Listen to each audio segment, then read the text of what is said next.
As Ms. Vasquez said, you have now come to know the real Amber Heard. Scary. Since we're reaching the end game, Johnny Depp's lawyers are putting their best forward as they deliver the closing arguments for the case. Ben Chew understood the assignment and raked tons of points after he narrated his part in the closing argument and debunked Amber's lies one after the other. So, how did Ben Chew destroy Amber's arguments, and how will this closing narrative affect the outcome of the case? Let's find out. Ben Chew's closing argument for Johnny Depp was centered on an old saying that he shared in open court. There's an old saying that a good reputation takes a lifetime to build, but only a second to destroy. Mr. Depp spent, in fact, a lifetime building his reputation as one of the greatest actors and movie stars of his generation, an iconic figure respected and liked throughout Hollywood and recognized and admired throughout the world.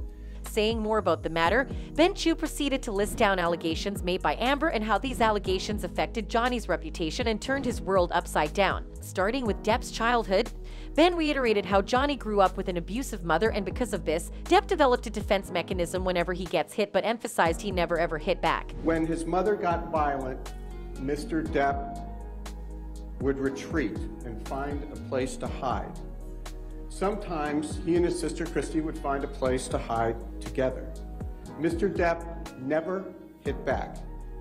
And like his father, he either stood up and took the violence or he retreated from it. Emphasizing more about Depp's good character, Ben revealed how despite being abusive, he sheltered his mother and made sure his children got to know her without any prejudice about her abusive past.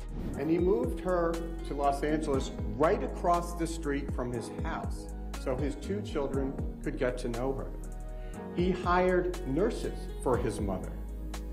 He made sure to take care of her and to make her comfortable. She never went to hospice. She had the nurses make her comfortable to the day she died.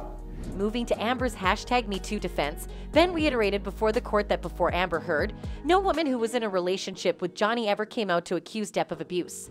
Before Amber Heard, ladies and gentlemen, no woman ever before Amber Heard ever claimed that Mr. Depp raised a hand to her in his 58 years. He made sure to point out how Kate Moss testified on behalf of Johnny and never narrated about getting pushed from the stairs and that Johnny never abused her. To the contrary, ladies and gentlemen, you heard Kate Moss 2 days ago testify. This is a woman who has never testified in any proceeding, ever. A very private person. Testified that Mr. Depp never abused her. Pushing more about the Me Too movement, Ben elaborated how Amber's case is very unique in the sense that no other woman came to support her claims against Johnny. Instead, women who dated Johnny before her came forward to express their support to Depp. Amber Heard is not a true victim, and Mr. Depp certainly is not an abuser. Again, nobody has come out of the woodwork to say Me Too.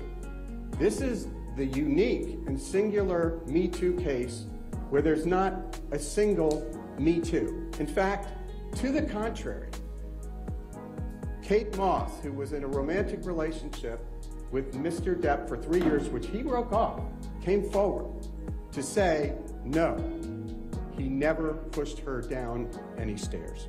The highlight of Ben's argument is the fact that Amber's op-ed obviously pointed to Johnny as an abuser, which is in contradiction of what Amber and her team argued. This is because the words used in the op-ed blatantly point out the time Amber filed the TRO against Johnny. Soon enough, fans started talking about it online. Saying more about Ben and Depp's lawyer, one fan wrote, "You see that they aren't just his lawyers, but that they 100% believing him, and I think it's beautiful." Another fan commented saying, "When Mr. Chew's voice starts cracking up, he had to pause and collect himself. The hug at the end with Johnny says it all. I believe in Johnny Depp and the love of his team. Seems like Depp's team successfully earned the public's sympathy for his case. Let's hope they also did that with the jury." How about you? Do you think Ben successfully laid their arguments, and will these arguments help them win the case? Let us know in the comments below.